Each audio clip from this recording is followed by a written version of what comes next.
A frustrating game. I don't know how else to describe the Golden State Warriors falling to a very shorthanded Dallas Mavericks team. Larry Krueger and I, it's the Krug Show. It's Golden Days. Misery loves company. Let's commiserate together and be miserable to talk about this brutal game. Again, the Krug Show and Golden Days. Bill O'Reilly, take it away. That is it for us today, and we will leave you with I can't do it. No. We'll do it live. Fuck it. Do it live. And things suck. Woo! Let's go. In a minute, I'ma need a sentimental man or woman to pump me up. Come on and break me off.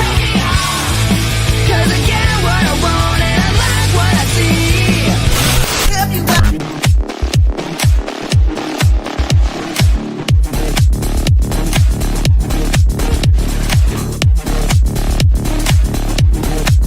Damn, buddy, healed minutes.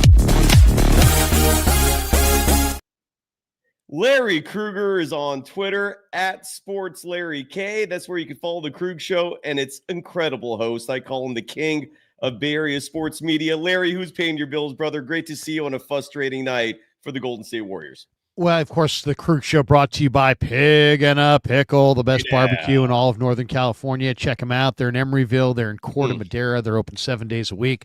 We're also brought to you by Sharp Corner Sports Cards and Collectibles. Larry, don't cut it. Dude, Pig and a Pickle, tell the folks about the brisket that sells out every day, which is a sign of a damn good barbecue. There you go. It's Pig and a Pickle. It's open 7 days a week. They're in Corte Madera. They're in Emeryville. Go say hi to Damon and Mary. Get some brisket chili. We're also brought to you by Sharp Corner Sports Cards and Collectibles. They're at 205 Cypress Avenue in Pacific Grove, California, along the Monterey Peninsula. Thanks to Anthony Catania, who's at 831-521-5264. And we're also brought to you by Mancini's. Mancini's Sleep World is a proud sponsor of the Krug Show. They offer a 120-night guarantee. And if you shop online or visit in store, just use the code KRUG10, KRUEG 10, and you'll get 10% off your mattress purchase in any of their locations or online at sleepworld.com. And the promo code, again, right below Larry there, KRUG10 for a 10% on a mattress. That's a big deal. That's a lot of ducats you're saving there. So go check out Mancini's and make sure you use the code KRUG10 for that 10% discount. Tonight's episode brought to you by Underdog Fantasy. Use the promo code GSW for a free pick and up to $1,000 for your welcome bonus. It's super fun. It's legal in over 30 U.S. states, including right here in California. Daily fantasy made easy. I post all my picks on social media. Follow along, win some money. Tonight's episode brought to you by Dr. Tom Rosanelli, the hair restoration specialist. It's the 50th anniversary of the 1975 Warriors winning the title, Rick Barry winning the finals MVP. And as a result of that, we're going to add a 0 to that 50 and give you $500 off any service from Dr. Tom Rosanelli. Just mention Rick Barry by name. Look like the new LeBron James, not the old LeBron James. Call 415-931-9881. Again, 415-931-9881 or visit Rosanelli.com for a free consultation. At a bare minimum, just give the man a call, say what's up, and just let him know what's going on and help us out at a bare minimum because we want to keep him going for the long term. And last but not least, Bet Online, the world's most trusted betting platform. Football's over. If you're depressed about that, the good news is you can bet on NBA. Spring training is just around the corner. Larry's going to spring training. I'm sure we'll talk about that and so much more. But again, Bet Online, the game starts here. Larry, that was a frustrating game. I mean, it was one of those games where, like, the Warriors are the better team, but it was just Kyrie Irving having this insane night where it felt like he couldn't miss anything. And then Stephen Curry was missing everything the first 3 quarters of this game, but he healed. The minutes there were borderline absurd. Larry, what was your reaction to a 111-107 loss by the Warriors? They failed to take advantage of the standings to leapfrog. What did you see there, man? And great to see you, brother. Well, I mean, there was a couple things. I mean, the Warriors got outscored, 15 at the 3-point line. Golden State just couldn't throw it in the ocean from beyond the arc. The shot selection tonight in the first 3 quarters cost them the game. I mean, they shot 28% from 3, 10 of 35. And, you look at Dallas. Dallas shot 41%. They took almost the exact same number of threes, except they made 5 more. So that was big. And then the Warriors also couldn't get out on the break. They couldn't get any easy buckets on the break. So they got no fast break points to speak of. And, overall, it was a close game. I mean, it was a 1-point game after one. It was a 1-point game at the half. It was a 3-point game going to the fourth, and it was eventually a 15-point lead. The Warriors came back from being down and they made a game of it. But at the end there, just the Jimmy Butler offensive foul. I mean, Kyrie drew the foul. He got the call. I thought Steph got hacked a couple times in the fourth. It just didn't get called. I don't know. I thought that was kind of bizarre. So I just overall, I mean, Moses Moody made a couple of key mistakes. Podziemski missed a couple big shots. But yeah, I mean, it was anybody's game. I thought Golden State had it. When they basically took the lead with whatever it was, 2 minutes left. But Dallas was more efficient. They closed it out. And, Irving is a great closer. There's no question about it. He's a great closer. And what can you say? Not only did he make the plays on the offensive end, he made the plays on the defensive end.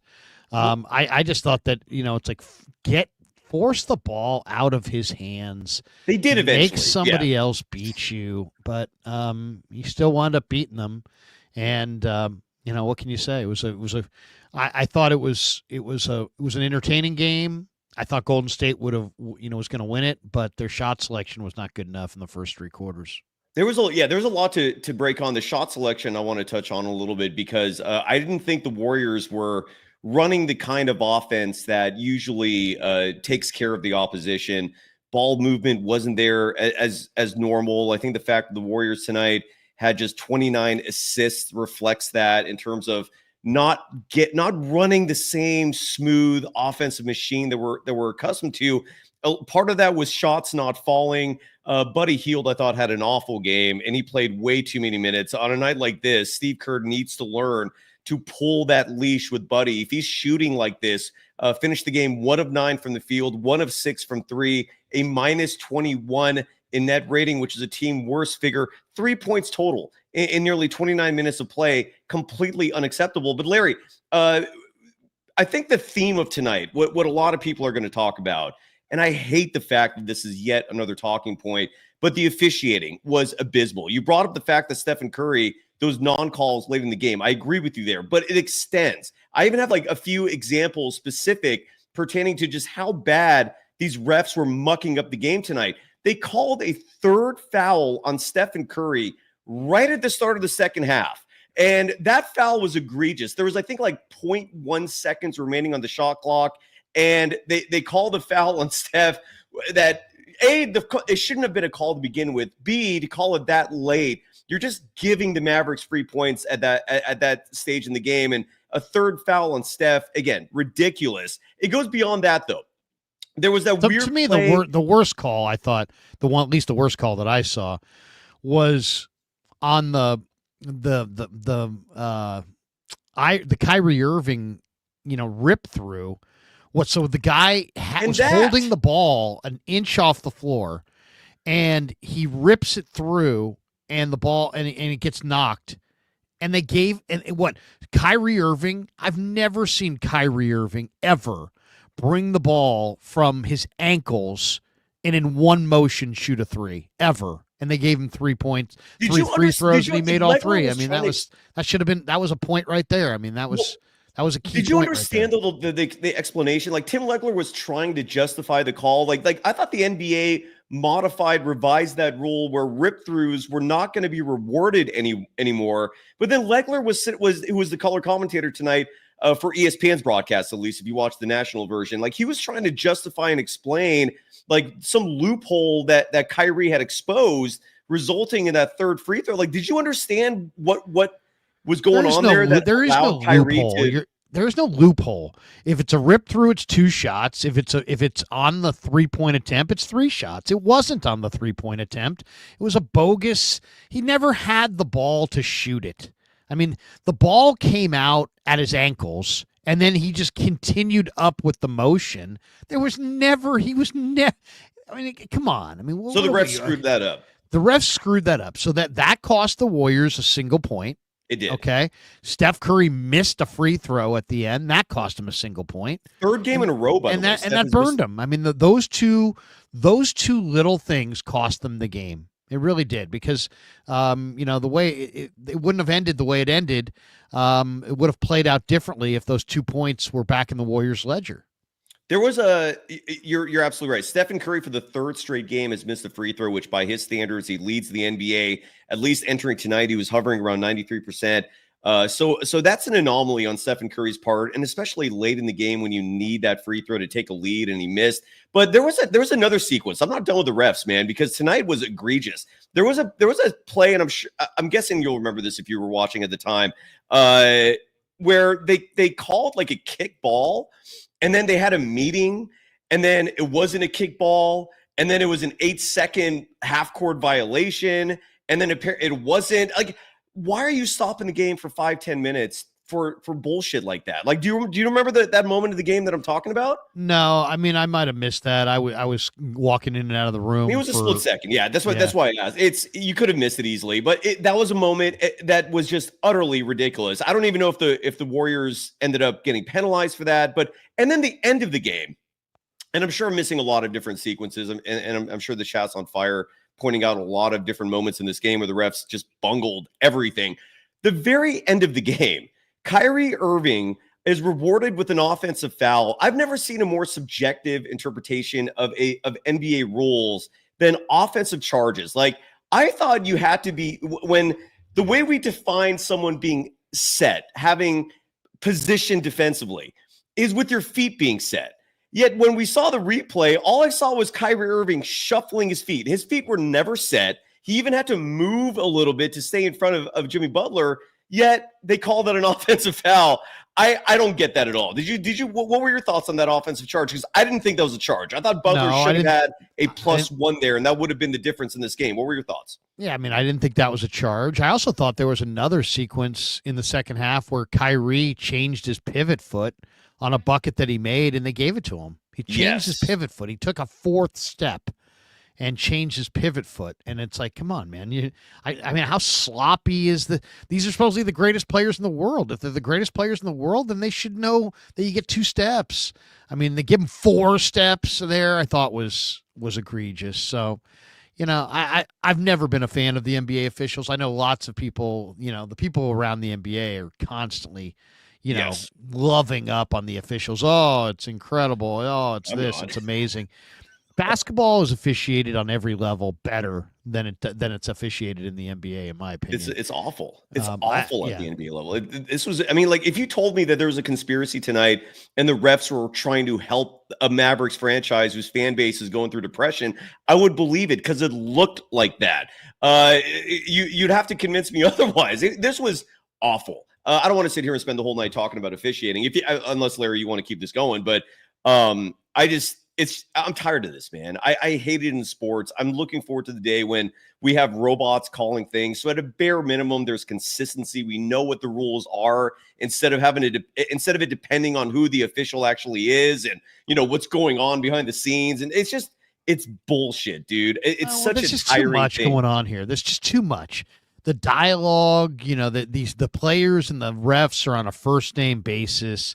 They screw up one call and then it's licensed to just do makeup calls. And it's like, what makeup calls are? More screwed up calls. Yeah. So, you know what? Let's not have, I can't stand that. They're constantly injecting themselves. I mean, there's so many examples. I mean, through history of bad officiating and, officials being involved, from Draymond's whole thing with LeBron to the Knicks and the Heat getting, that whole series years ago getting altered because guys came off the bench. I just can't stand the whole thing with the officials in the NBA. I can't stand how everybody calls everybody by a first name. Yeah, That drives me crazy. It's like absurd. you Yes. shouldn't call your high school teacher by their first name. You shouldn't call your NBA ref by his first name. And it's so incestual and the whole thing. And it's like, I have my calls and my this or that. And it's just, I don't like when a timeout any time in the game, you got 5 guys on the floor, 3 of them head back to the huddle, 2 go to negotiate with the ref. It's tired. It's so tired, but you have to do it because, that's the way it works. And it's like, I don't know. To me, I feel like it's the greatest. NBA are the greatest athletes playing a great game at a really high level. But the officiating is horrible. Horrible. It is. And I prefer trash. the college officiating because I feel like the officials in the NBA they totally officiate the name on the back of the jersey and don't. That's not officiating. You're now you have an agenda. You're an activist. You're an activist with an official's jersey out there because you actually have a role and you have a position, and it's like, come on. Stop it. Nobody shows up to root for the officials. So. No, nobody. Not one person. Although they act like they do. Like people do show up to hear them blow the whistle. I want to take a step back real fast. Larry, you said that calling high school teachers by their first name is not acceptable. So when my English teacher asked me to call her Brittany and she gave me massages for every correct score, that's not normal. No. I mean, it happened in private schools in San Francisco. Oh, call me Pam. No, I'm not going to call you Pam. Of course, I went to St. Ignatius, where if you dared called any teacher by their first name, you were probably kicked out of the school. I mean, it was Mike. He was, Hey, Tom, I got a question. Excuse me, it's Mr. Jones to you. It's whatever.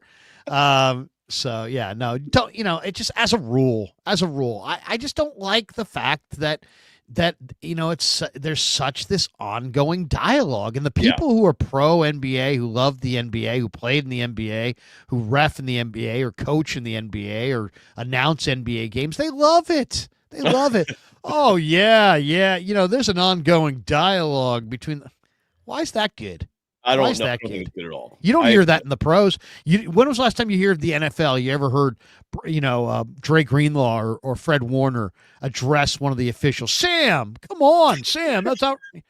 It's just a little too much, dude. It's a little too much, and it's not a little and I too don't. much. It's a lot. I don't too much. like the fact that they're okay with blowing calls because they feel like they can make it up over the course of the game. But making it up is by definition, you're talking about calls that shouldn't be called, that you're just calling because of previous calls. Yeah. And I don't like this whole the buddy nature of the relationship between NBA players and NBA officials. I don't trust NBA officials, and I some of the calls that I've seen in my lifetime of watching the sport are just atrocious. So I personally, it's a great game played by great athletes, and I don't like the way it's officiated. Now, certain things I like about the NBA officials. Generally, I like the fact that in the NBA, everything's not a charge. Where in college, everything's a freaking charge. Except when the game matters. It's a charge. It's a charge. Everything. We're going except the other for way. when the game is all on the this, line. And I just can't stand that in college. But at least there's not this hey, I screwed this up in the first, so I'm going to spend the next 3 quarters, trying to correct my first quarter mistake. How about just call it straight? How about that? Taking the refs out of the equation, those absolute pieces of shit. I'm so irritated with them. The Mavericks had a couple players who had certain players had business lighting it up, although Kyrie Irving, 42 points tonight, 15 of 25 from the field, 7 of 10 shooting from 3. It felt like he didn't miss at all. But there were other players in this game who had no business lighting it up. Brandon Williams, a guy who personifies a garbage time player, a guy who we hadn't seen play basketball, I believe, since February 2nd, all of 6'1", a nobody, except for tonight when he played the Warriors. He played 15 minutes, 4 of 6 from the field, 2 of 3 from deep. His 12 points were pivotal. A guy named Olivier Maxence Prosper, was burning the Warriors tonight. He had 6 assists, 3 boards. He only had 6 points. But my point is, the Mavericks, it's insane that certain players are just eating up the Warriors. And I look at the Warriors' minutes. Steve Kerr went back with Quentin Post in the starting lineup. I love that.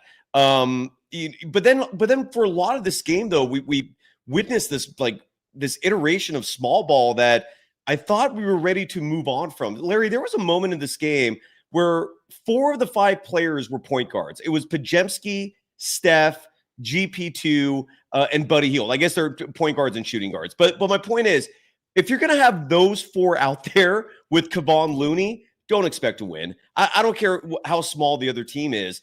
Buddy Hield tonight did not have business playing the minutes that he did. What were your thoughts watching him get nearly 30 minutes of action and score just 3 points? He doesn't do anything other than shoot. So when he's not shooting well, he's a 0.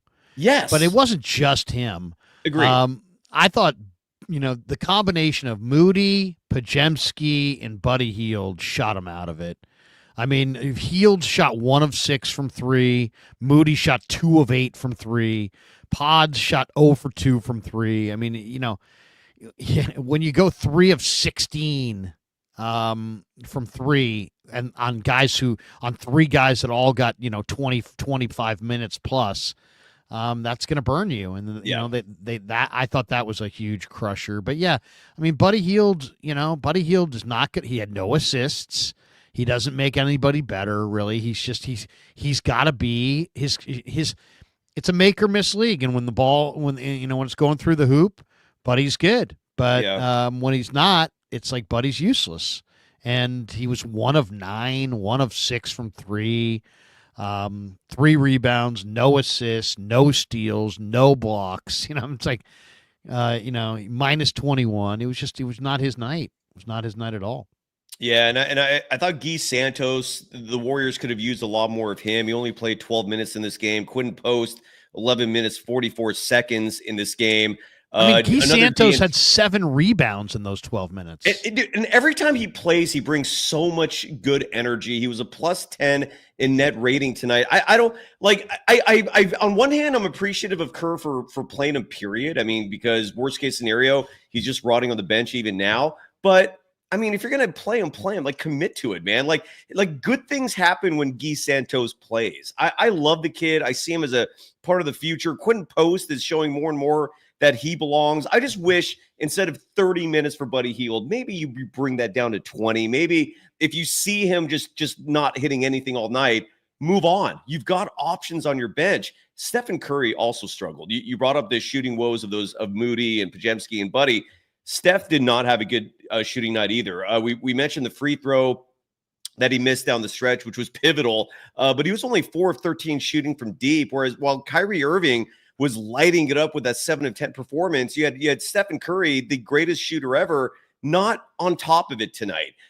His final stat line, 25 points, had 8 assists, 5 rebounds, but again, the 9 of 23 shooting from the field, the 4 of 13 shooting from deep, those are not numbers we're accustomed to. And when he's shooting like that, it's going to be hard for the Warriors to win. What did you see? Was it just an off night for him? Did you see anything from the defense that caused Steph maybe to struggle? Like, what was your take on Steph tonight? Steph's got, I think a bad knee, and he can't free himself up.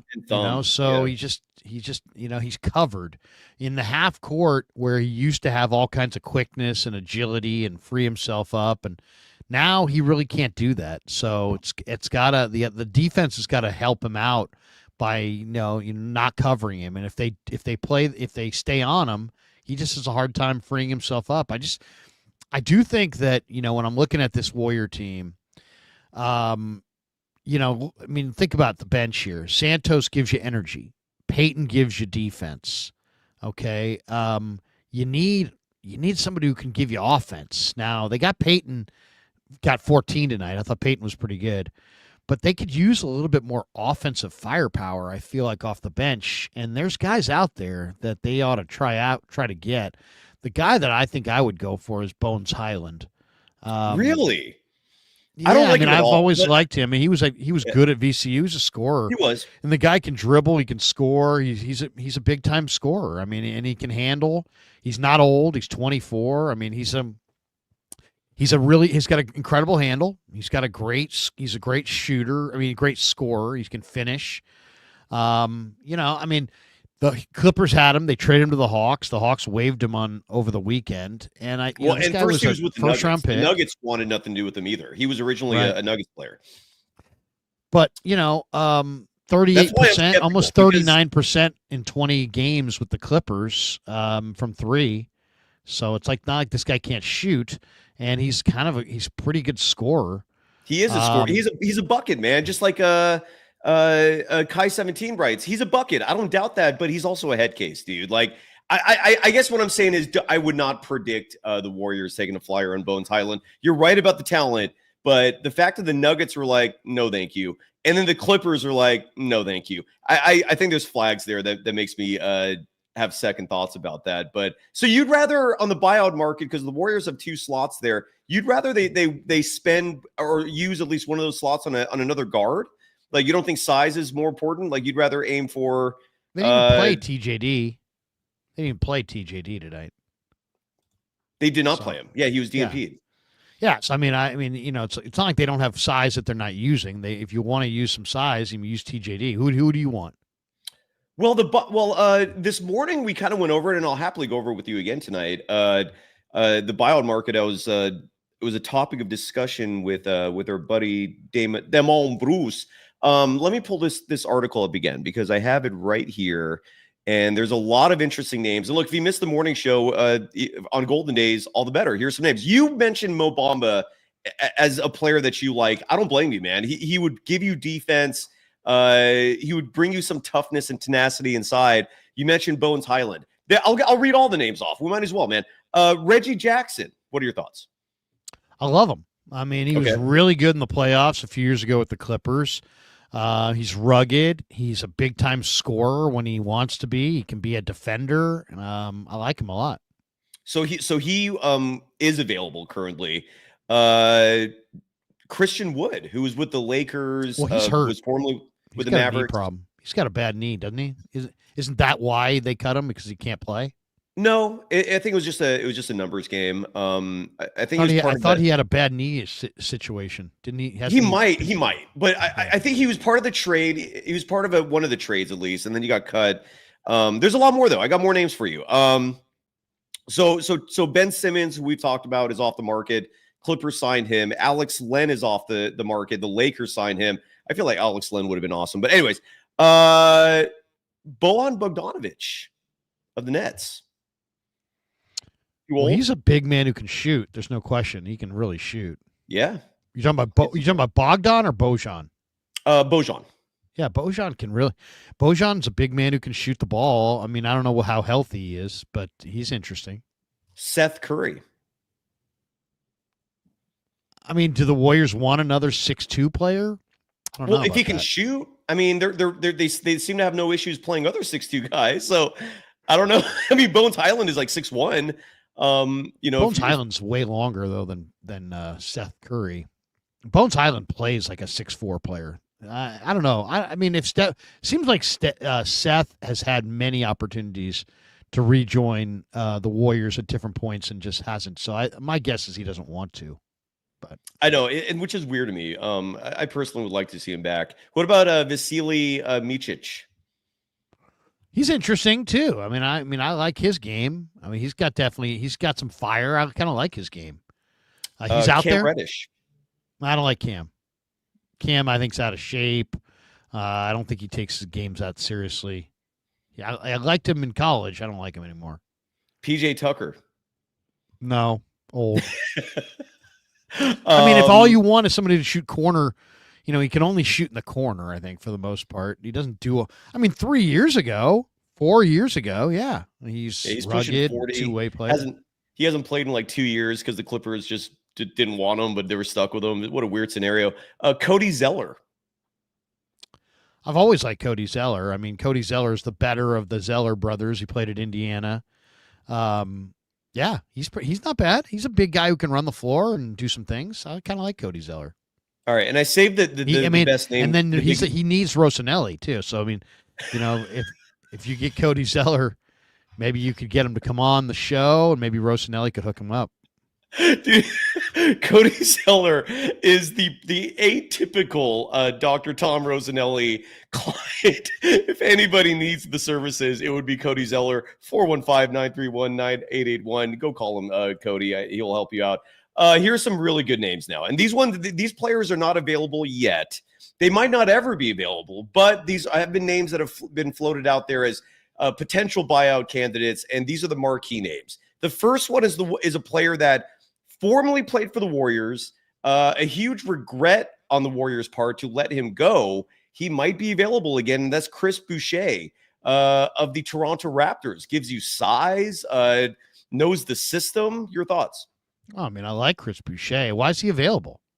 He might be available because he's going to be an unrestricted free agent, and he plays for the Raptors, who are going nowhere. So it's one of those things, and he's also in his 30s. So the Raptors kind of look at it as a situation where he's going to probably move on. You might as well let him, leave and play for a contender instead of a rebuilding scenario with the Raptors. Again, no guarantees he's going to be available, but his name has been floated as a potential buyout candidate. So that's one, which I'd be very happy with. Malcolm Brogdon, too old? Yeah, I mean, Brogdon was a good player 5 years ago, but I don't see anything great there. All right, this name is who I want the most. If for no other reason, because I'm confident if he was playing tonight and was getting minutes instead of Buddy Hield, his defense alone would have caused havoc. He would have made some clutch buckets. That is Bruce Brown, former champion. The dude's a pit bull. He's currently with the Pelicans. He's in the final year of a $20-something million contract. Your thoughts on Bruce Brown? Bruce Brown is a dog, and he's tough. So, I mean, I kind of like that. I mean, I the one thing I've liked this week is the toughness that Jimmy Butler has brought this team. Yes. And if you had added Bruce Brown, I think you're kind of doubling down there. So I kind of like that name. Me too. I really like that. I got a few more for you. That's not it. Javonte Green, who's also on the Pelicans right now. Great athlete. I mean, he's a great athlete. There's no question about that. I don't love his shot. He's a great athlete, though. If you're looking for someone just to run the floor and defend, Javonte Green's a tremendous athlete. Absolutely. And one more, and this is a name that's very intriguing, at least to me. I think the energy he would bring, he's big. He protect the rim. Larry Nance Jr., who's currently with the Hawks and will likely be bought out. Your thoughts? Well, I mean, to me, he'd be at the top of the list. I think Larry Nance Jr. could do a lot of good things for the Warriors. I think he's smart. I think he's athletic. I think he can play the 5. I think he can run the floor. Yeah, I like Larry Nance Jr. That would probably be the guy that I'd want. Yeah, absolutely. And you bring up Jimmy Butler, his third game with the Warriors, the team's first loss with him on the team. I would not put this loss on him tonight. 21 points, shot 8 of 17 from the field, 5 of 6 shooting from the free throw line. The 6 free throw attempts, I thought there were a few more plays that he should have been sent to the line after being fouled, especially, and that charge was just egregious. He added 9 rebounds, 7 assists. We haven't collaborated since Jimmy Butler started actually playing for the Warriors. We did a show last week soon after the news. We both were happy with the news. Your reaction now, 3 games in, Jimmy Butler, what are your thoughts? I love it. I love it because, Wiggins I thought was soft and Butler's not. Also, Butler goes to the line. The Warriors do not. So he balances them out. He gives them a rugged guy who's, very experienced. And I just think there's a toughness to his game. And there's only so many guys on the floor. So when you add a guy with, great toughness and you already have a Draymond Green, now you've got a pretty rugged outfit. Now, I think Golden State could be a team that nobody wants in the playoffs if they can just get in, but that's a big if too. I don't know if they're going to be able to get in. Well, God, games like tonight don't help the cause. And that's part of the reason why this one stunk so much is because the Warriors had every opportunity to leapfrog the Mavericks. We'll look at the standings in just a second, but I believe if I have my research correct, the Warriors would have leapfrogged to the 8th spot in the standings had they won. That's how costly this loss was tonight. Incredibly frustrating. But I'm totally with you in terms of the big picture and what Butler could provide for this team if they make the postseason. I think they will, man. You have doubts about the team making the postseason? Like, I'm feeling confident about that. Like, what do you think? Well, I mean, if they, it depends. I mean, it's an older team. There could get some injuries. If there's, you never know. I mean, right now they look like they're on a trajectory to make it and maybe make it easily. But, anything can happen. I wouldn't, let's just be honest about this. They have pissed away at least 6 to 8 games already. Yeah. Games that they should have won. This Warrior team should have a much better record. I can think of so many games that they had that they blew. So, they're going to have to play, better basketball down the stretch, and they're going to have to make sure that they win all the winnable games. Not necessarily a road game against the Mavericks, but you got to win. You blew at least a half dozen games earlier this year that you should have won. So to me, I'm looking for them to maybe win a few games down the stretch. Yes. That maybe they should lose to try to even it out a little bit. This game was frustrating. By the way, a member of the Krug Show audience dropping $1.99 with the Niners question. We'll answer this real fast, Larry. G Code Travels Vlog POV writes, trade pick number 11, Debo, and a third move up and get the Jags number 5 pick. This is a Warriors show tonight, but Larry, your thoughts on Well, there's an awful lot of people who, Debo wants out, and there's an awful lot of people that want to trade him. And some people have suggested the Niners trade Debo in the 11th pick to the Jaguars for the 5th pick overall. This guy's adding a 3rd round pick to that. I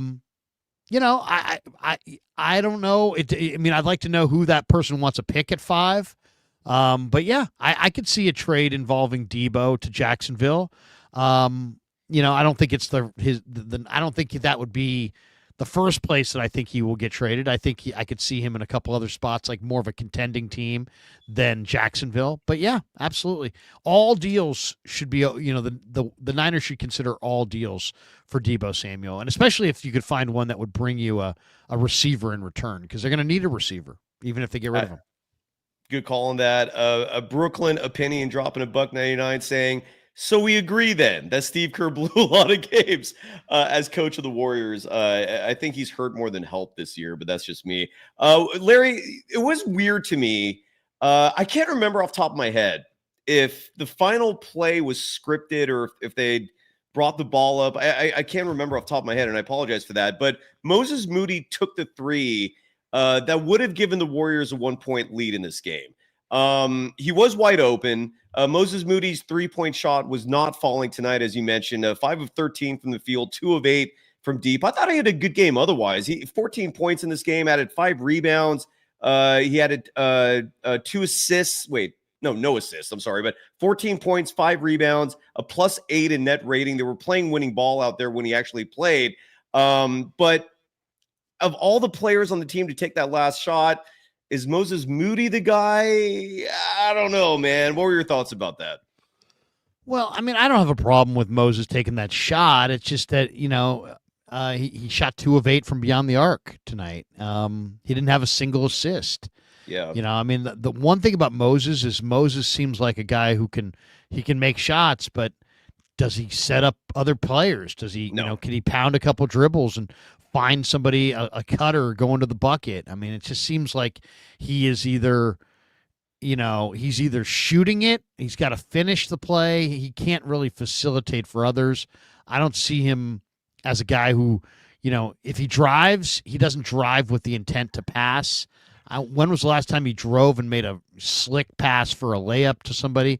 So, I like Moses. I think there's good basketball IQ there. I think there's a lot more talent than maybe some people think, but he's got to help you as a shooter because and as a defender, because he's not a facilitator. He's not the kind of guy that gets other people involved. He doesn't see the floor and have these big assist games. Look at Jimmy Butler, but Jimmy Butler had 7 assists tonight. Moses Moody had none, not a single assist in 27 minutes. That's almost hard to do. Jimmy Butler's a playmaker, no doubt about that. I would agree with you that Moses Moody's game, in terms of making other players around him better, that part of his game is not developed yet. And interesting side note, underdog fantasy, like a lot of these daily fantasy games, you can bet on things like Moses Moody, whether he's going to have higher than or lower than a certain number of assists. And the line that's set for Moses Moody is usually 0.5, maybe 1.5, depending on the opponent. So it's well known that assists are not his thing. He's also not a point guard. I could see that developing over time, but you're right. He's not someone who involves his teammates yet. And I'm not saying that he doesn't have the ability to do so. It's just not something he's developed at this point. But he was manning up and scoring some tough buckets in this game tonight, using his body for his benefit. And a few of those should have been fouls. But again, the refs were just out of their minds tonight. Absurd performance by them.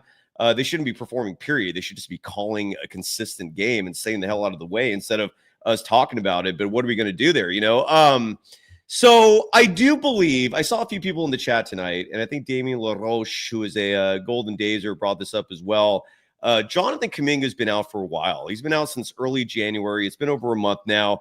All indications are he's going to be back right after the All-Star game. He should start practicing with the team next week. Something tells me if Kuminga was playing tonight, this would have been a different story. They could have used his size, his athleticism, the easy buckets that would have slowed everything down. The Warriors' offense was struggling tonight, as evident by the fact that they scored a whopping total of 107 points against a Mavericks team missing a whole bunch of people, including their entire front line. PJ Washington was out. Gafford was out. Anthony Davis is out. Derek Lively II is out. Yet the Warriors still had difficulty scoring, and that's where Kuminga would have helped. What are you anticipating when Kuminga comes back? I feel like you have 4/5 of a championship contending roster. I don't know if you agree with that sentiment or not, and I'm curious to know what your thoughts are. But I do think you've got a real team when he comes back, man. What are you looking forward to when Kuminga plays? Well, I was really happy to see Joe Lacob, give him a vote of confidence today. Yes. He was asked about Kuminga and, is he going to get this new contract and what's his status and with Jimmy Butler and so on and so forth. And, he was asked Joe was confident in his answer. He was asked about what it would take to keep Kuminga. He's like, absolutely, 100%. Are you kidding me? I love that guy. We love him. So if you love him so much, let's maybe see a contract extension at some point. He'll get it. But I personally would love to see them not put any restrictions on Kuminga when he comes back and just let him go and see if you can play effectively off of him. Because I still think that if this team, I know they got Steph and they got Jimmy and they got other guys, but this is the young guy who's got tons of energy and tons of athleticism. And to me, it's like if the Warriors are going to make any kind of miraculous late season run here where they make it to the conference finals or the finals, and Kuminga's going to have to be, center, absolutely in the middle of that. He's going to have to be really, really good. So I wouldn't treat Kuminga. He's probably going to. I wouldn't treat him like he's a secondary player. Be at the center of it as their starting. That's likely what we're going to see is Jonathan Kuminga as your actual center. I don't know if that really will happen, but it wouldn't surprise me. I mean, he's an inside player. I get it, but I mean, I'm just saying it's like, just don't slow him down by don't make a mistake. Let him go and let him, just play and try to play off of him, because what he can bring to the table is so much more athleticism, so many easy buckets. Yeah. So many, and I've loved the thing that I love the most about Jimmy Butler so far is he just has shown a propensity and a willingness to share the ball and make plays for others. And it's just like, that's exactly what this team needed. His toughness. They needed several attributes that he brings to the table, but it's really nice to see him, making plays for others and setting up other people. And I just think that if somehow Kuminga and Butler could get a little vibe going, that could really carry the Warriors. Oh, absolutely. I'm really ecstatic. And look, this loss sucked, and it hurt the Warriors in a lot of ways, especially in terms of their pursuit to get a playoff seeding and whatnot. But it does not diminish for a moment how at least I feel in terms of optimism about this team. I thought the Jimmy Butler trade was a wild success. Tonight's game sucked ass. What are you going to do? I do love comments like Bapster Loofman, who writes, the crap I took this morning, greater than, but he healed. I would agree with that sentiment. The Warriors tomorrow, real fast, $1.99 dropped by Claude Daddy Arcadis, saying that why are the Warriors infatuated? Arcades, I believe it's arcades. Or arcades, okay. I apologize. Saying, why are the Warriors infatuated with Podziemski? Dude is Nico Mannion 2.0. I don't agree with that sentiment, but Larry, what's your reaction? Well, he's far better than Nico Mannion, but I understand. I mean, Kerr likes Podziemski, and Podziemski knows how to play. And I think that's why Kerr really likes him. He knows how to play. He plays well in a number of different. He makes it easy on Kerr because he plays well with a number of different other lineups. But ultimately, he is a 6'3" player, 6'4", whatever he is, and he can't finish inside. And tonight he only took 2 threes and missed them both. So it's like, I don't know. I like him. But I don't know if I like him in the fourth quarter because he's just a guy that you don't want him to shoot the perimeter shot because his shot's not that great. And you don't really want him to go try to finish at the rim because he doesn't have that kind of length or creativity or English off the glass to be able to like finish in traffic. So he's he's a very unique player. I mean, he can make some good decisions. He can rebound the basketball. For a guard, he can, cycle it around. He makes pretty good decisions. I think he's kind of a winning player, but there's no offensive thing that he can hang his hat on. He can't hang his hat on the 3-point line. He can't hang his hat on putting it on the deck and going to the hole. And that's kind of the NBA game. I mean, how many guys operate in the mid range? But he just, I don't like his 3-point shot. I think he kind of leans forward. He doesn't look like a shooter. He reminds me, the way his shooting form reminds me so much of Jason Kidd, where Jason Kidd was an awesome athlete who could run and defend, but his shot was never awesome because he kind of leaned forward. He didn't really and Podziemski does a lot of the same things. Now, Podziemski's shooting it a lot better than he was early in the year. But I still don't trust him, and it's like I'm sitting there in the fourth quarter of games going, okay, when he gets the ball, it's like I don't even know what to root for. Usually it's like with Steph, you're rooting for, let's see him get a shot off. With Kuminga, I'm like, hey, let's see him, have one of his explosive forays to the bucket. But with Podziemski, it's like I don't want him to shoot. I don't want him to dribble. I just want him to kind of keep cycling it around. And to me, you got to bring more to the table than that to be in the fourth quarter closing lineup. So Kerr is infatuated with him. He loves his basketball IQ, and he'll make good plays over the course of the game. But offensively, his game needs to be way smoothed out. He's not a good shooter. He doesn't have a dependable go to the bucket move. He can't finish in the trees. There's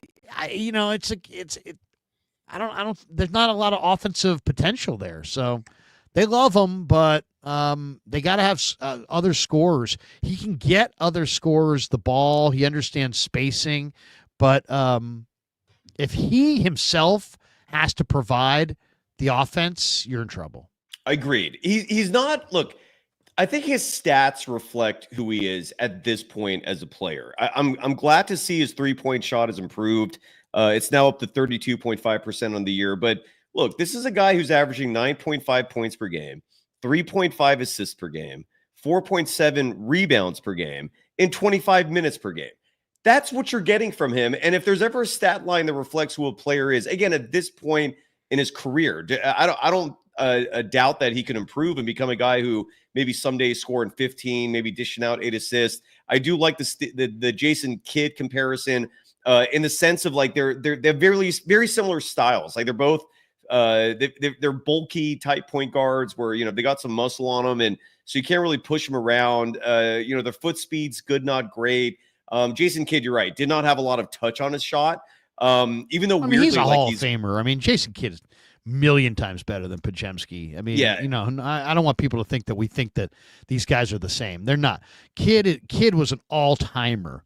He had eyes in the back of his head. He had court vision, and that was, unparalleled. I mean, he played at a ridiculous high level as a high school player. Yeah. I mean, he's a basketball savant. Podziemski's shot looks like Kidd's, but I mean, Kidd was, Oh, he's one of the all-time greats. He is. But I see what you're saying though in terms of like some of the comps there. I like what G wrote in the chat that Podziemski reminds him of former Nuggets and many other teams that he played for. Point guard Andre Miller. I like that comparison too. But what Andre Miller used to do that made him so valuable was he had a very well developed and pure post game, where he could get you on his hip and shoot over you. He could do the Dirk one foot shot. He had the fadeaway. He had the up and under. He had low post game and moves, and he could draw fouls. And Podziemski needs to work on his refinement on the low post. But I can see what he's saying. Similar as far as limited athlete, but smart players who can make other guys better. Coaches, favorites of coaches. But I mean, Andre Miller was a very, very great, for an undersized, guard. He was a great post scorer. Oh, he's one of the best. He's one of the best post-up point guards I think the game's ever seen, in all honesty. A lot of players don't even do that. I could see Podziemski evolving into that point in his career. But look, I agree. I think, Larry, you nailed it in the sense that I don't mind the Podziemski minutes. To me, like 15 to 20 is the sweet spot for how many minutes you give him per game. I don't like him closing games. He clearly has a role. He could be something, but I'm with you. I don't think he should be in there at the end. Like you could there are better options on your roster, and he's just not explosive at this point. I don't know if he'll ever be, but he's solid. He's kind of a weird guy too. I mean, he's in the lineup, in the closing lineup, and you could argue he shouldn't be, but he was. And they call a timeout, and he chooses to sit in a seat that's like 7 chairs away from Steve Kerr. And then he tries to do one of, he did that tonight? Yeah, tonight. Go look at the end of that game. The last time out, there's Steph, Jimmy, Draymond, and then there's like a seat, another seat, a guy standing, and then Podziemski. And it's like, dude, he was in the game. If you're in the game, park your freaking carcass in front of the coach so you can hear him. It's almost like, hey, man, I'm so cool. I don't need what the coach says is like, yeah, whatever. It's like, it's just a bad look, dude. If you're out of the game, that's one thing. But if you're in the game, you probably should be in one of the 4 or 5 seats in front of the coach. That's weird.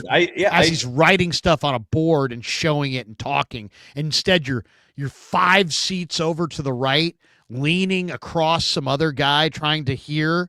It's like, dude, if you have to lean over and cock your head and it's like, maybe you ought to move a little closer. To me, he seems like he thinks his shit doesn't stink. Like he thinks like, oh man, I'm special, man. I'm really special. And he's not. He's totally not. He's just a guy. But it's great that he's got confidence, but dude, when the game's on the line and the coach calls a timeout and you're in the game, try to be in somewhat vicinity of his instructions. Otherwise, you look like you don't give a shit. Go look at it yourself, and you tell me tomorrow night or whatever next time we talk. Because the way you're describing it does not sound good. Like you do not want your players acting like that. You want them to be involved. And on top of that, I don't know if I've ever brought this up before, but back in December or late November, I had a source tell me that he was unhappy behind the scenes. The why of that, I have no clue. But Yeah, he's not at a place where he needs to be like disturbing things, and the fact that Steve Kerr loves him even makes that more perplexing. Not a good look. You're right. I will try to find that. Go to the end of the game and just go look at the last couple timeouts and look where he parks himself, and he's in the game. And it's like, dude, and then he like had to look across, and you could tell he could barely hear, but he's trying to hear. It's like, well, if you're trying to hear, why don't you move down 3 seats, buddy? Yeah. You know, I just feel like, you know, he kind of knew that, you know, he's one of Kerr's favorites, and he wasn't going anywhere. So all these other guys at the trade deadline were kind of probably a little nervous, a little this, a little that. And he's just like, hey, man, I know I'm here. You know what I mean? He's got that kind of vibe going. I have some Steve Kerr sound here as we start to wrap up the show. And this sound is pertinent for what I want to ask you next, Larry, and talk about, which is the Warriors are going to be playing yet another back-to-back. Side note, I know I've mentioned this before. I don't care. I'll mention it time and time and again because of how egregiously unfair this is to the Golden State Warriors. They lead the NBA in back-to-back scheduled. Why? I have no effing clue. Why are the Warriors not making a big stink about it? I have no effing clue. Yet that's the reality of the situation. They have more back-to-backs than anyone else. They play the Houston Rockets tomorrow in a game that's suddenly become a lot more important given this loss tonight. And Steve Kerr was asked by Anthony Slater whether Stephen Curry is going to play tomorrow night. And let's hear from the coach. Make sure you turn the volume up on your devices, folks, because, again, especially when the Warriors are on the road, there are no microphones connected to anything except for what the Warriors themselves will disseminate later on. So the quality sucks. Turn your volume up. Here's Steve Kerr talking about whether or not Stephen Curry is going to play tomorrow. Fatiguing game, late tip, flying tonight. I mean, can you go with all your veterans tomorrow? I don't know. We'll talk to Rick after. So it's a tough back-to-back, and you know that's why that's what makes this loss even more frustrating. Is that we got to get into Houston at 3:00, whatever it is, because the NBA and its infinite wisdom makes us play an 8:45 game, and they clearly don't care about rest or player health. It's just ratings and all that stuff. So I get it. So everyone's got to do it. The whole league's got to do it.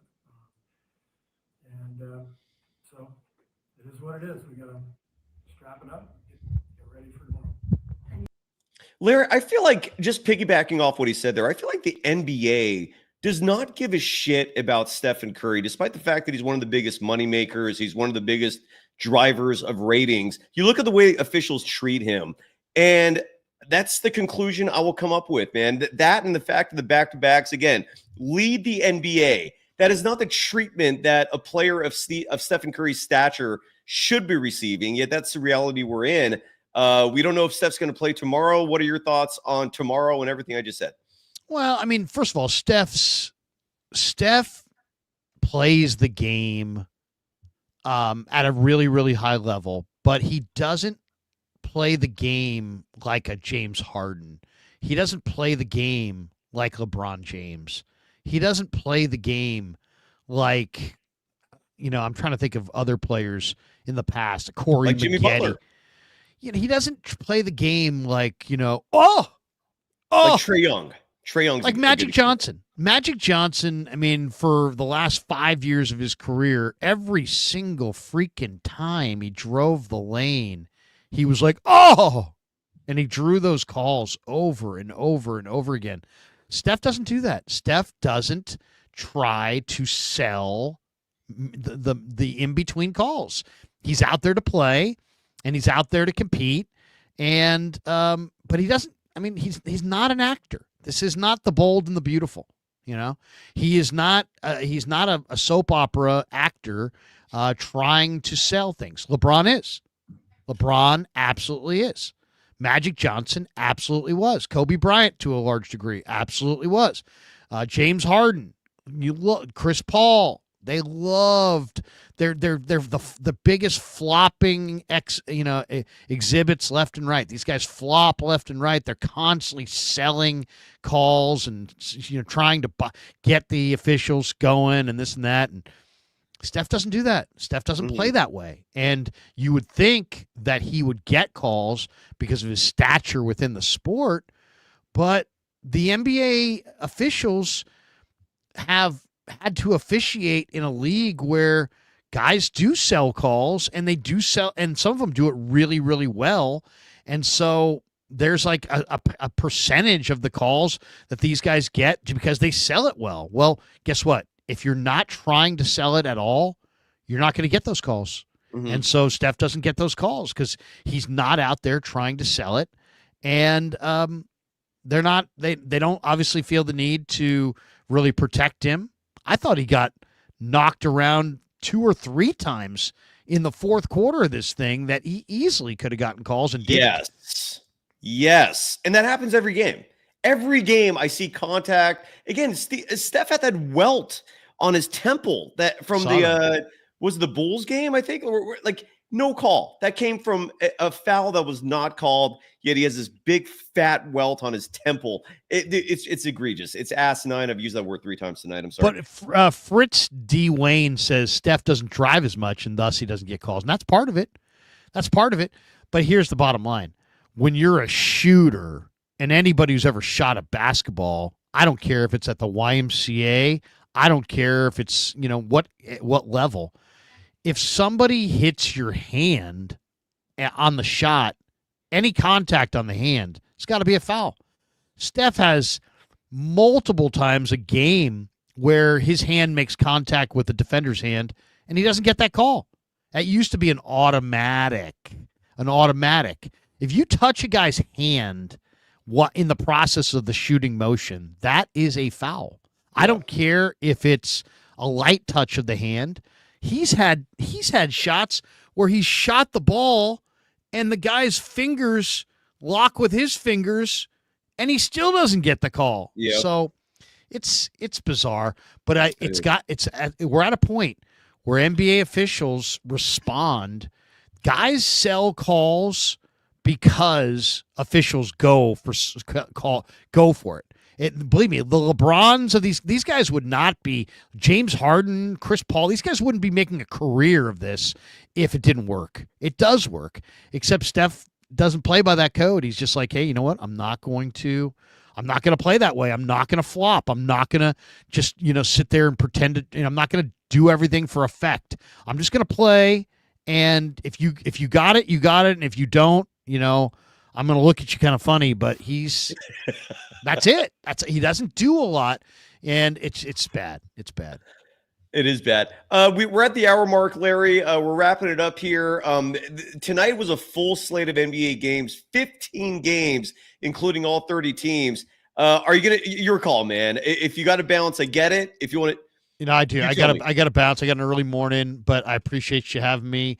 Damian LaRoche says, I want to hold Krug's hand, LOL. And then Ray Enderman says, what do you think of Spencer, Larry? Is that Pat Spencer? Yes, correct. I think Pat Spencer could make probably more money outside the NBA just going down to the schoolyard and schooling guys. he could be like the white man can't jump guy. He could just put on like a raggedy hat and pretend he's Woody Harrelson and just go to any park in America and just school guys. Hey, you want to play for money? Yeah, I'll play that guy. Are you kidding me? I'll play that guy. He just starts draining shots. No, I think you know what? I would love to see the Warriors lean into the Spencer twins, or they're not twins, but the Spencer brothers. I like Pat Spencer, and I think Pat Spencer has a role off the bench on this team. I'd like to see him get a little bit more consistent minutes. They kind of treat him like he's a mascot, and he's far more talented than that. But I like his brother. His brother, played at UConn. His brother plays I think off the bench for Memphis. I like his brother. Yeah. The Spencer brothers are clearly phenomenal athletes. There are nights where I prefer Pat Spencer to Brandin Podziemski. I really do, man. There are nights where he looks like a real NBA player, and then there are nights where we're not sure because he gets a DNP tonight included. So, do you think, Larry, I'm wondering, I could be wrong on this, but I'm wondering that part of that question was geared towards getting your opinions on Pat Spencer getting a guarantee deal, which might be a possibility. Is that too much for the remainder of the season? That's interesting. I mean, you only have so many guaranteed deals, but I think that might be a good move. I mean, I think there's more there if they just gave. It's amazing to me what guys get chances and what guys don't. Yeah. Like Anthony Lamb, I never understood why Kerr played him so many minutes. But like a guy like Spencer, when I see him get minutes, he actually looks pretty good. So, but he's obviously in a category of kind of in that two-way. Is he an NBA player? Is he not? But yeah, why not? And unless you got somebody else better that you want to give that contract to, I'd be okay with Pat Spencer getting it. Yeah. And Jacob Gordon real fast is asking about Markelle Fultz. It was announced tonight that the Sacramento Kings signed him, the former number 1 pick.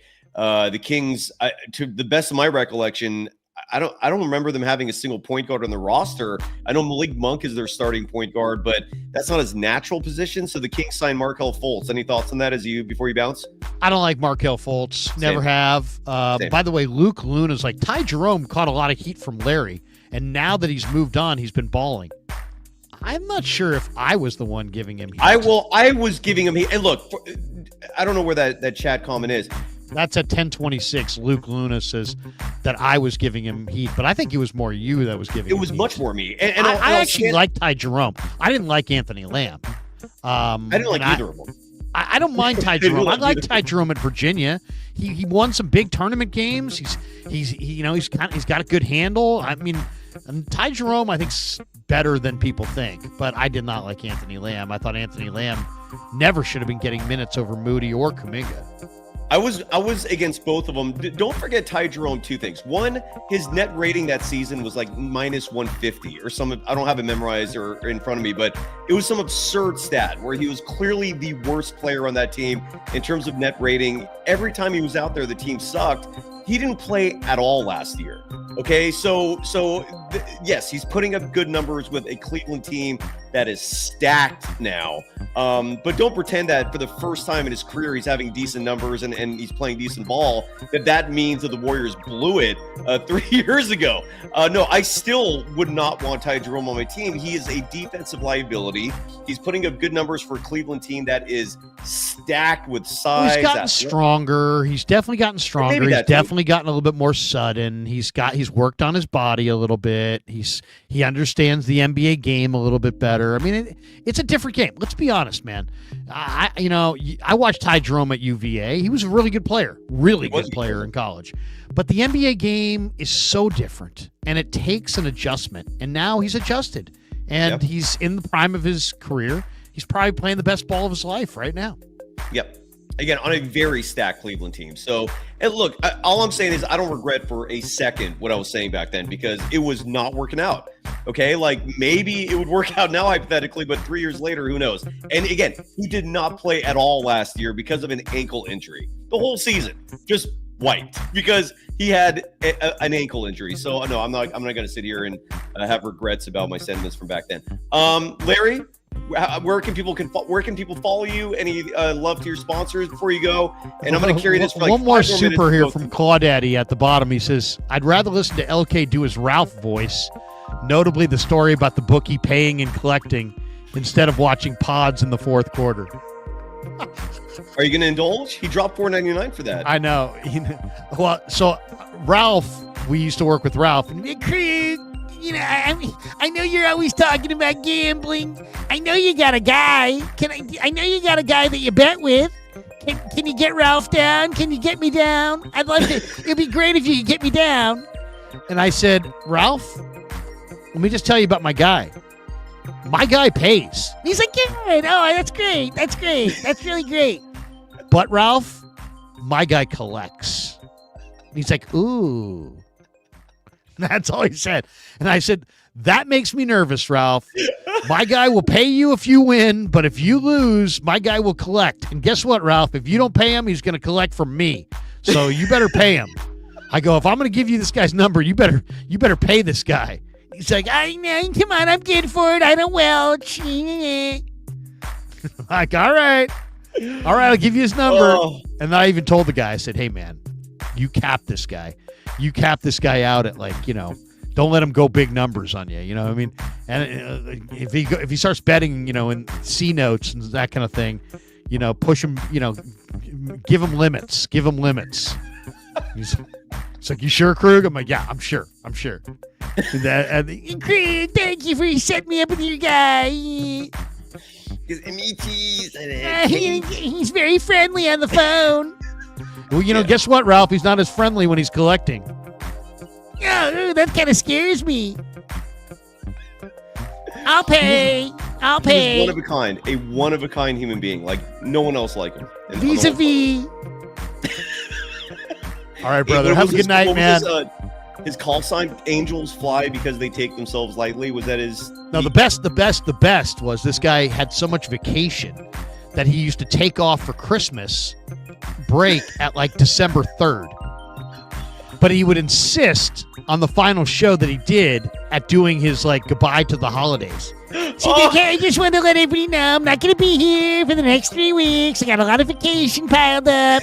I just wanted to say Merry Christmas, Happy New Year, Happy Hanukkah, Happy Kwanzaa. All these different things, all these different holidays. I just everybody out there, be well, be merry. Like, dude, get out of here. It's December 2nd. The rest of us jerks have to work for 3 more weeks. Oh. If you're gonna get 3.5 weeks of vacation, at least just slide out the back door quietly. No. Yeah, Merry Christmas, everybody.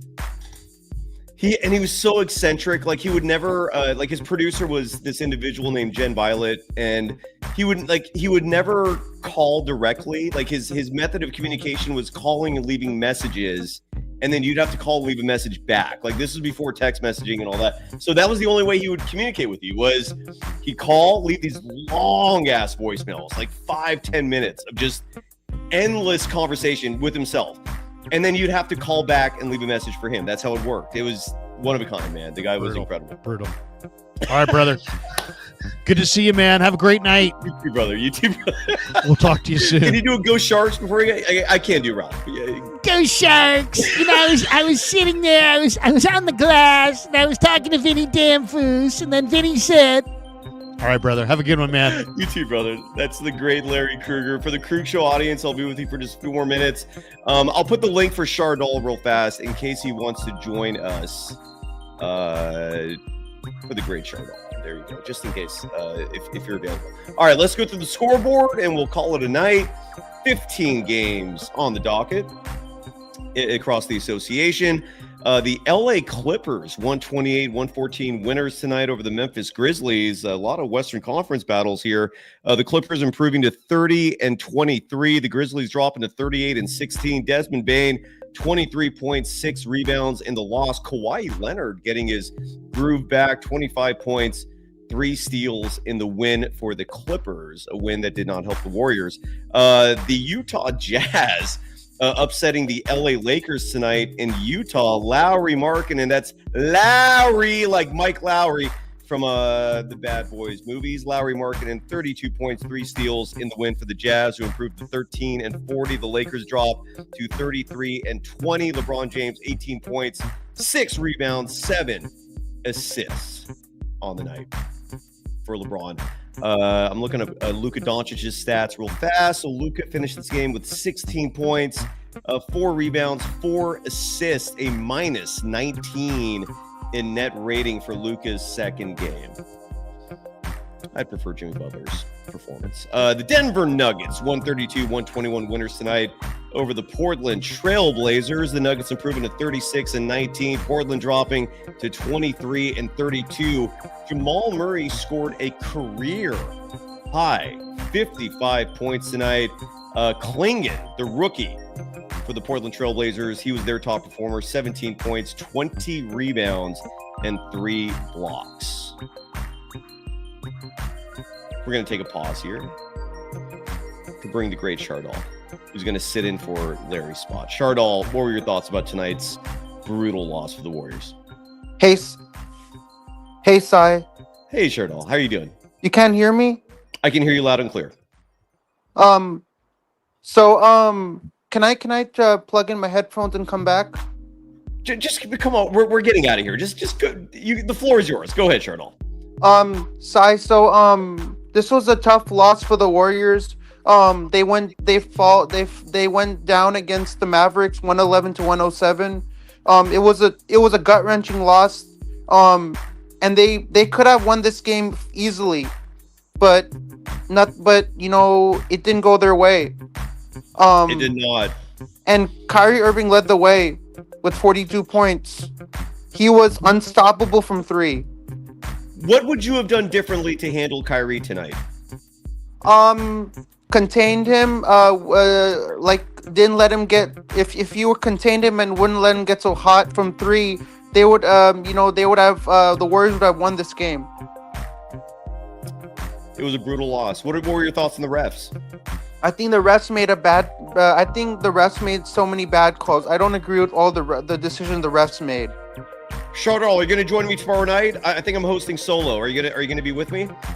I'm gonna join you. I'm gonna join you tomorrow. Okay. And for everyone else in the audience tonight who wants to partake and have their voice heard, if you're part of the Krug Show, again, every post-game Golden Days, when I'm hosting solo, I welcome the audience.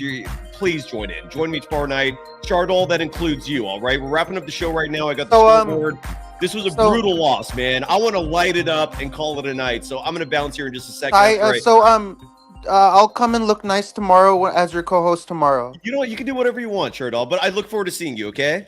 Am I gonna join you on the? Am I gonna be on the whole time and other guests can join and ask both of us questions? No, not the whole time, but I'll if you jump on first, I'll make you first. And okay, I can do this for you, Shardul, just because you're a rock star. The folks love you, and I want to give the people what they want, what they ask for. I will leave you on with the other folks. Does that sound good? So when we start bringing audience members on, you'll be there, and every other audience member will be the third person of the panel. And will you be there too? Yes. Okay, that sounds good. Okay, I'll see you tomorrow night. All right. I'm looking forward to that tomorrow night. Me too, Shardul. I'll see you tomorrow. The great Shardul. It wouldn't be a show without him. Moving on for the rest of the scoreboard as we wrap up.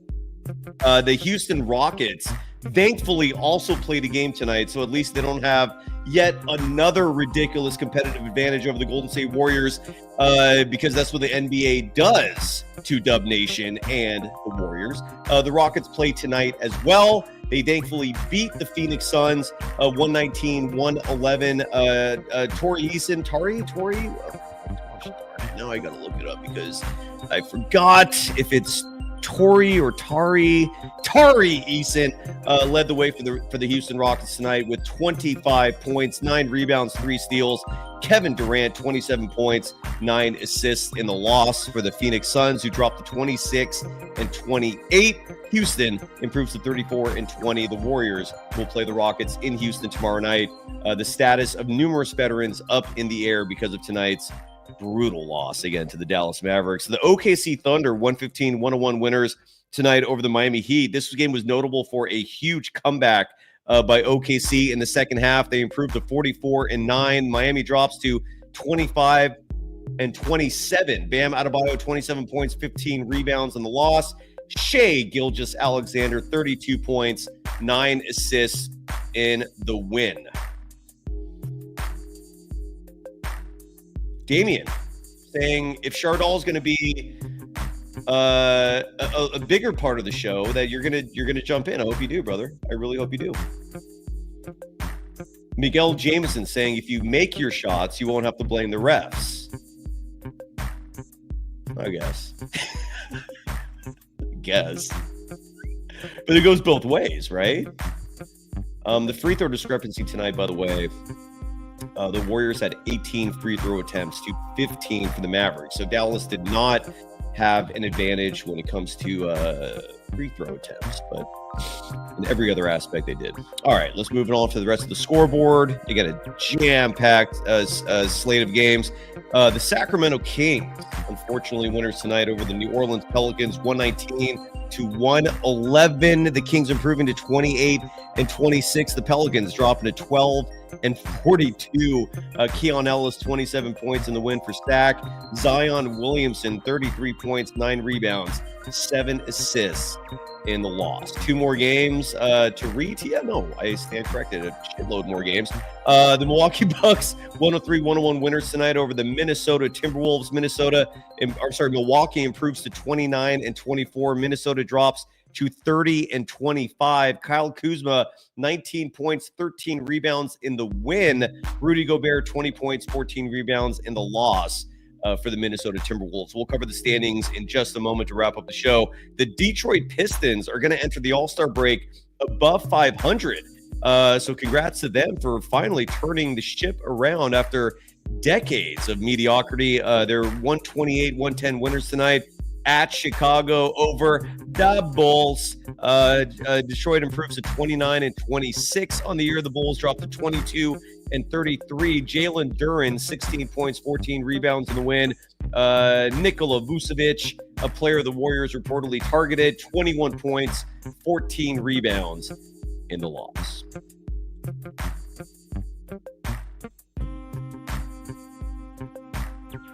Ooh, Juno Dolfo saying that Steve Kerr is the assistant coach of Jason Kidd. Low the Truth 81, adding that the Minnesota Timberwolves lost tonight to a Milwaukee Bucks team that did not have Giannis and Dame Lillard. I saw someone in the chat, by the way, mention something interesting that we did not get to on the show tonight, which is that a lot of these smaller explosive guards like Dame Lillard, like Kyrie Irving, do seem to light it up when they play the Warriors, which begs the question, why is GP2 on this team if you can't shut these dudes down? But I digress. GP2 actually had a good game tonight offensively, and he also had a really good block at one point in this game as well. Back to the scoreboard. The Cleveland Cavaliers. Ty Jerome's Cleveland Cavaliers, 131-108 winners tonight over the Toronto Raptors. Cleveland improves to 44-10. The Raptors drop to 17-38. RJ Barrett, 27 points, 3 steals in the loss for Toronto. Evan Mobley, love that kid, 12 points, 15 rebounds in the win for Cleveland. Chalk this up as one of the highest scoring games you're ever going to hear about.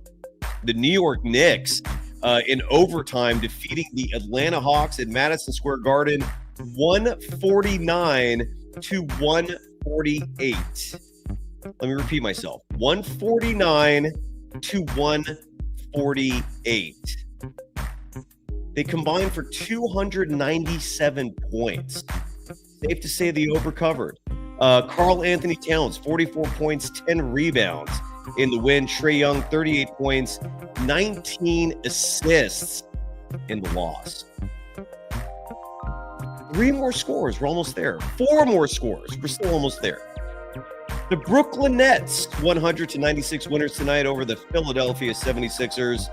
D'Angelo Russell, former Golden State Warrior, 22 points.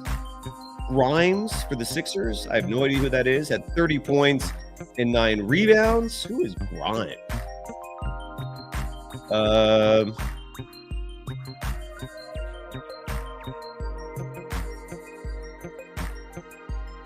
Oh, here he is. Quentin Grimes. So Quentin Grimes tonight, top performer for Philly in the loss. 2 more scores, 3 more scores. The Indiana Pacers, 134-130 winners tonight over the Washington Wizards. Indiana improving to 30-23. Washington dropping to 9-45. Obi Toppin, a top performer for the Pacers tonight, 31 points, 10 rebounds. Jordan Poole, former Warrior, 42 points in the loss. 2 more scores. We're almost there. The Orlando Magic, 102-86 winners tonight over the Charlotte Hornets in the Magic Kingdom. Orlando improving to 27-29. Charlotte dropping to 13-39. Paolo Banchero, 24 points, 8 rebounds, 6 assists in the win. Whoever D-Baugh is for the Hornets was the top performer according to ESPN with 16 points. Who is this Baugh guy? Damian Baugh.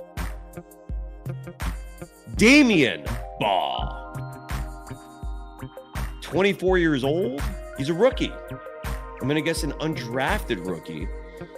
because I can't find anything about him. 6'4", 194. Played at TCU. Was that Texas Christian? Are those the Horned Frogs? Anyways, he was the top performer tonight for the Charlotte Hornets. Oof. And last but not least, your final score of the evening. 30 teams played tonight, 15 NBA games. And this was a doozy. The Boston Celtics, winners at home over the San Antonio Spurs, 116-103. Jason Tatum, 32 points, 14 rebounds, 7 assists in the win. Victor Wembanyama, 17 points, 13 rebounds in the loss. The Celtics improved to 39-16. The Spurs dropped to 23-29. Thought I saw someone in the chat, maybe this was last night's show, asking, would I trade, if I was a GM, Victor Wembanyama for Luka Doncic? The answer to that question? Hell to the F no. Hell no. Victor Wembanyama? I don't know if I'd trade him for anybody. Live playing. Very simple and to the point. Writing, Kerr, you suck. Well said. All right. And last but not least, the standings. And I'll display this on the screen so we could all enjoy this together. There we go. Give me 1 second here. So based off the scores that I read, the good news is I don't think the Warriors were burned that hard tonight in the standings despite losing to Dallas. The worst part was actually the Dallas loss itself. So when we look at the standings now, the Warriors are still 10th. Phoenix lost, so the Warriors still hold a 1-game lead over Phoenix. They are 1 game behind the Sacramento Kings, who are 28-26. Golden State 27-27 on the year. The Dallas Mavericks, God, man, that just, I'm pissed. That was, if you have just this anger in your belly from that game tonight, I feel you. I get you. That was frustrating. It was just, God damn it. Anyways, so the Dallas Mavericks are 8th in the standings at 29-26. They have a 1.5 game lead over the Warriors. The Minnesota Timberwolves currently 7th at 30-25.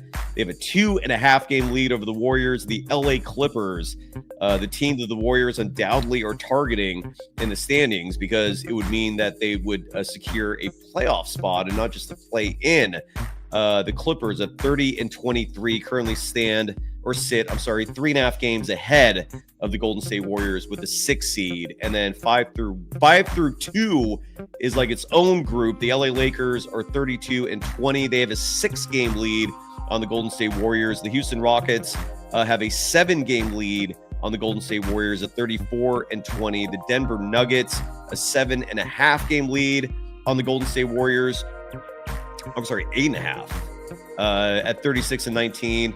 The Memphis Grizzlies with a 9-game lead on the Warriors at 36-18. So those are your standings for the evening in the West. Won't touch the East because who cares? I think that's it. We're good. We're done. Brutal loss. What are you going to do? Yeah, June Adolfo is correct. Buddy Hield is competing in the 3-point contest. Why? You tell me. I have no idea. Thanks, as always, to my good friend Larry Kruger for joining me once a week. We do this as a duo, a dual stream more specifically. And thank you to the Krug Show audience. Sincerely. We'll be back next week for the Krug Show audience. Follow Larry Kruger on Twitter at SportsLarryK. That's where he provides all his updates on the program and everything going on with him. You can follow me, Cyrus Sauts, on Threads and Instagram at Dog Wild, on Twitter at Surf Journalist. Golden Days is on Twitter and Threads and Instagram at Golden Days Pod. Bummer that they lost. They're back at it tomorrow night. If you're part of the Krug Show, we go post-game every night after a Warriors game. So come join the party. Subscribe. For the Golden Days audience, subscribe to the Krug Show, especially if you're a Niners fan, because Larry there's no one better. There is literally no one better when it comes to Niners coverage. So for all the Golden Days audience members, subscribe to the Krug Show and vice versa. Thank you, everyone. And Damien LaRoche asking, where's Ryan Leong? He joins us for all the home games. So I give him a little break for the road games since I don't actually pay him. So he'll be back with us when the Warriors are at home. And yeah, Ray Enderman saying that Larry is the man. You're absolutely right, brother. I call him the king of Bay Area sports media. He is what Gary Radnich was like 15, 20 years ago. That's Larry now. Bravo to him. I cannot be happy. I can't be happy enough because he's actually one of the good guys in this industry, and you don't encounter that on a consistent basis. So I'm happy for him, and thank you to his audience for putting up with me. And that is it. Bye-bye. This game sucked, but they're back at it tomorrow. Let's hope the Warriors get a win. Have a great night, everybody. Bye-bye.